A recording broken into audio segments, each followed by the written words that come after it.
What is up, my brothers from another mother? All right, we got another reach request here. This is a good one because this is a guy that I did a coaching call with, I'm going to say about a year ago. And, well, let's hop straight into it. He is actually, I'm going to say he's in the GTA. I'm not going to be specific because he wants to remain anonymous. So I remember the conversation in depth. Let's hop into his background so you get some frame of what the question is. And maybe you guys can also offer some feedback. Again, thanks for the previous advice. So part A, blue pill, creating my business from the age of 20 to 28. By the way, brother, I love the way you laid this out. So good. I used to tell myself if I work hard, save money, work on myself, start a business, gain status, generate passive income, there will be an amazing young girl patiently waiting for me to find her, marry, and have an amazing life with. This was a lie. Not that uncommon. I remember this part of the conversation on the call. This is the Disney-esque storytelling that most guys get through, social programming, through family, through the indoctrination system we call schools around here.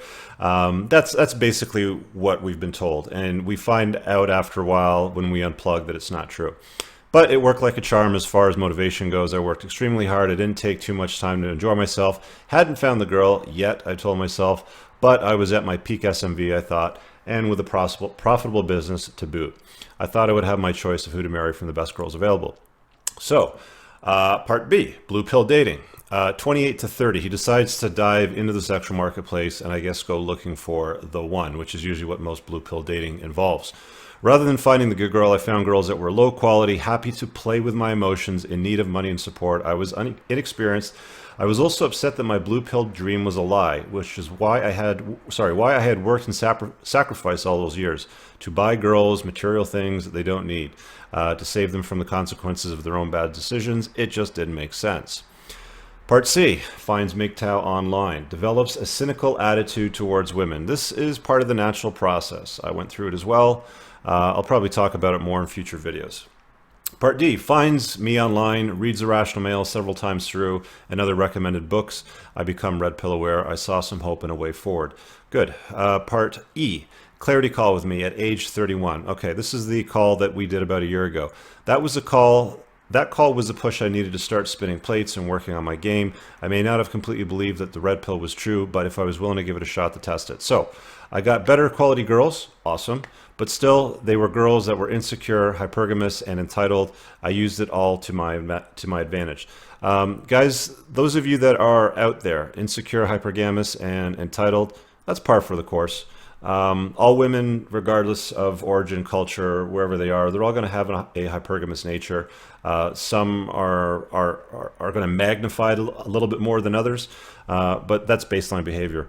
Women in general, I think, are a little more insecure than men, although there are a lot of men out on the sexual marketplace that are very insecure. And women nowadays are very entitled. It's a function of things like social media. All they have to do, even like a 5 out of 10 can post a reasonably good picture on Instagram, throw it up if it's the right angle with the right filter and get 700 likes. So they have this aura about them where they feel entitled to certain things, but it is what it is. That's the place that we live in today. So part F, this is where he starts losing motivation, age 32. This is about a year after, so I'm guessing this is around now. It finally sunk in that red pill is true. I realized that all girls are like that. No matter how much I improve myself, dating low SMV females requires the least effort and the relationships lasted the longest. As long as they were somewhat attractive, they were good enough. I see high quality women as juice not being worth the squeeze. There are a lot of upfront work that require a tight game, but they are probably going to move on for me quickly. There's no motivation left for me to improve myself, grow my business, or chase new higher value women. I wouldn't mind simply not dating at all. This feeling that you're getting right now is a lot of frustration with the available inventory on the sexual marketplace. We're not far. I mean, we're in the same city. Let's just call it the same city. I know what the available inventory looks like. You're a little bit younger than me, of course, but I know what the available inventory looks like. I mean, as you kind of move into your 30s, my friend, you're getting into a space where women are hopping off the, we'll just call it the CC. Most of you guys know what that is. You can look up red pill acronyms if you're not sure, but they hop off the CC and they start looking to want to lock down a good mate. Let's settle down, pop out 2.1 kids, white picket fence, and all that sort of thing. So that's what he's running into. We started talking about that on the phone call. So he's finding that he's not having the success that he was expecting. He finds lower SMV females require the least effort and have the highest ROI. My feeling as I'm kind of reading this and also reflecting back on our conversation, which I'm vaguely starting to remember a little bit more on. Well, let's carry on and get right towards the end.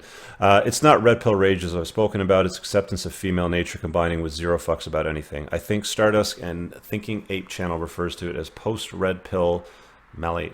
Okay, well, use YouTube video. Okay, so you guys can look that up. That appears to be the title there. And Stardust and Thinking Ape.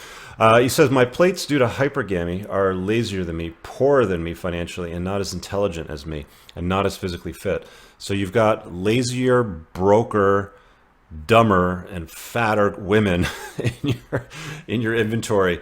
My first question is, why are you resigning yourself to the lowest common denominator?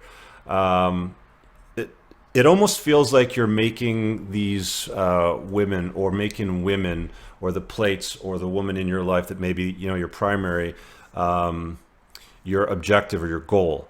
And I think that's where you might be going wrong. I mean, we'll go through a little bit more, but I think that's where you might be going wrong, is you're not chasing your purpose, your excellence. You're not moving towards mastery of yourself to become a better version of yourself. It's almost like you're relying on external validation from whatever plates that you've got out there, or whatever women you've got in rotation. And because they're not bringing much to the table, you're not finding a great deal of satisfaction with them. This also demotivates me, because the more time I spend with these girls, the lazier I become. The common interest includes sitting around, talking, watching TV, and eating food. That's, you know, that's kind of most women. I mean, if you spend more time doing things that you love and less time pandering to women that you're meeting, probably on dating sites or apps or whatever, that's what most women are going to do. They're going to sit around, watch TV, eat food, you know, watch a movie, go to your mama house, fuck, watch TV, go to Netflix binge, go get something to eat, you fuck. You know, it's kind of like that Chris Rock stand-up. That's kind of what you're resigning yourself to. But I would imagine if you're doing more things that you're passionate about, if there's beautiful women that are also interested in what you're doing, you know, you can strike up a conversation there. I'm not sure what pool you're fishing in right now, but it doesn't sound like you're having a lot of luck. It sounds like you're fishing in plenty of whales. You guys know what that is if you've ever been there. As you say, you are the sum of the 5 people you spend the most time with. Many of these people are my plates. They don't push me or challenge me. Again, you know, relying on these women to push, challenge, or validate you is not going to do you any service. It's a disservice. The push needs to come from within. The chasing of the excellence needs to come within. You're doing these things for you, not for women. You know, our hardcore MGTOW friend, TFM, would tell you that if you're looking for external validation from women, you're doing it all wrong. And I agree with him. I mean, you know, that's something we talked about that I didn't disagree. Anyway, I do enjoy spending time with other guys, meditating with an app, skiing with friends, eating good food, lifting weights when I have a workout buddy, driving my Corvette with the top off, spending time at the cottage, and basically being unstressed and unproductive. I just got my gun license, inspired by me. Thank you. To try some hunting. I'm not depressed. That's an interesting activity, actually. I'm looking forward to doing that. So I don't know. I've actually got a friend. We're probably going to do turkey hunting this fall. Send me an email if you're local still. Maybe we'll connect. But yeah, I'm not depressed by any means, but I consider my activities to be leisure, not real work. I'm not going to be making a dent in the universe in the foreseeable future. So you've gotten quite lazy. You've gotten very comfortable, but you've also gotten quite lazy. Now, if you're doing this for a long period of time, like years, a decade, I'd be concerned. If you're taking a break from the rat race, the grind, from you know, entitled women that are fat, that don't do anything, I get you wanting to unplug for a little bit. So my question would be, look, if you've been doing this for a few months, maybe 3-6 months or so, not too bad. If you're pushing into 6 to 12 months, I'd be asking why you're still doing it. But taking a bit of a break is okay to reset. Guys that are motivated seem to either still believe in the blue pill dream or have underlying insecurity, making them want to prove themselves. Yes. Well, this is essentially what you're talking about, right? Above, it's almost like these women need to validate, or higher value women will validate your mission. But if you're paying more attention to your mission, to your purpose, to your chasing of the mastery, you'll find that these women will just appear at some point. It's not going to happen like poof, overnight they're there. But the chances of it happening are going to be a lot higher when you get distracted and you lose track of time when you're doing what you love so much. It has been a huge shift from being a workaholic to being this lazy and unmotivated. Most people in my life are shocked and think something is wrong with me, especially my business partner, who is not too thrilled, to say the least. My business isn't suffering, but it isn't growing. It's not, and I'm not being a great partner. I do have a small want to be productive, to keep improving, to maintain my energy, perform, keep fighting. I have a deep respect for Elon Musk, Steve Jobs, and Bill Gates, minus their blue pill tendencies. I used to be on a path of success, but now that want is not enough motivation to keep pushing me like they do. I can't find good enough reasons to do so. I'm a minimalist and don't need many things to be happy. Since I won't be paying for a ring, wedding, or kids, I have more than enough financial wealth to retire and do the things that I enjoy. Awesome. Sounds like you're in a great place. It just sounds like you're having shitty luck with women. I think if you raise your standards and not waste so much time with women that are many points lower than you on the SMV. I mean, you're talking about broke, dumb, and ugly and fat, I think is what you said, or overweight, not as fit. Like, why would you even go there? It tells me there's something wrong with your beliefs, the lens in which you're viewing the sexual marketplace. If you feel like you can do better, why aren't you doing better with higher value women? I mean, if you still live in the GTA, if you're closer to the downtown core, you're going to get better quality and more that's matching your expectations. The further you push out in the suburbs, you're going to get more into the divorcees, with 2.1 kids in tow, looking for, Captain Save-A-Ho sort of thing. So it really depends on where you're fishing in the pool as well. There's certain satisfaction in sacrificing, taking risks, and winning out at the end, but there's no more incentive for me to get into the trenches and do the work. I'm worried that because I'm not pushing myself like I used to, I'll no longer be. Yeah, that's true. I mean, your intuition's kicking in here, and it's telling you, yo, buddy, wake up, man. We used to be awesome. You're kind of like on cruise control now, and it's not feeling good. It's talking to you, so listen to it. So, yeah, I kind of talked about suggestions and where you went wrong. P.S. I can imagine you have some great videos on the Patreon side. I'm on the fence about joining. The private Facebook page is inaccessible to me as I've deleted girls. Okay. By the way, yeah, so the Patreon page, we're slowly moving from that to the website. So I have a website now. It's entrepreneursandcars.com. And all the premium videos are hosted there now as well, not just on Patreon, but on the website. So if you want to access them, it's a men's community. You can get access to the private Facebook page if that's where you spend time. If not, all of it is in there, and there's a discussion forum as well. So you might want to check that out for this, because I know there's a lot of my guys that don't really like Facebook, and I don't blame either. So where have you gone wrong? I think you're putting too much value and too much emphasis on women and finding the one. A friend of mine said to me once, you're going to dig through a lot of dirt if you're going looking for gold. And what you're doing is you're going looking for gold. You're looking for somebody that matches you. And I've said this before, look, if you're going to settle down, do anything with women on a long-term basis, you're talking about ring and marriage and blah, blah, blah. Bad idea, bottom line. But if you're going to do it and take the risk, always make sure you marry across and up, because the risk level does come down. So meaning she's financially as secure as you are. But I think you're putting way too much emphasis on it. I think you're being really hard on yourself. It sounds like you're not intentionally looking for higher value women. It's almost like you're trying to self-sabotage by continuously filling your time with women that you aren't attracted to or don't bring much to the table. And I mean, that's on you. I mean, it's part of the vetting process. So just get better at it. If you're using dating apps, you're not on the private community, but just go to the entrepreneursandcars.com website, become a member of the community. There's a 45-minute long video where I break down everything you need to do to make to get a good ROI on your time when you're out dating on the sexual marketplace, so you're not wasting time with losers. So consider that.